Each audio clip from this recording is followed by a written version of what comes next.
So here we have a LED and a mercury switch. So I'm just using the LED. So this is the ground and this is the LED signal, and this is my switch. So this is again ground. Then you have this VCC 3.3 volt, and this is the signal. So when you press this button, this signal will go down. So like you have to set it as input pull up. So when I press this button, the LED will blink. So let me just press it. So if I hold it pressed, the LED will keep on, and when I release it will turn off.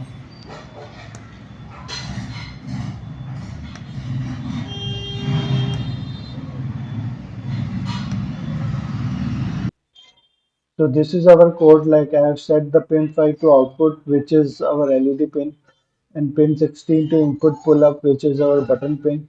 And then in the forever loop, like I'm checking if the pin is high. If the pin is high, I'm just turning the LED low. So when the pin is high, like it is input pull up, so it is not pressed.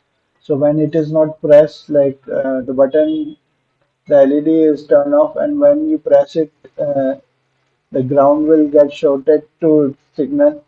So in that case, the spin high will return false, and then we will turn on the LED to high. So LED is on pin 5, and like for each command, we have to give some delay to actually because it's a Bluetooth connection to so that it can process it completely. So we just provide some delay.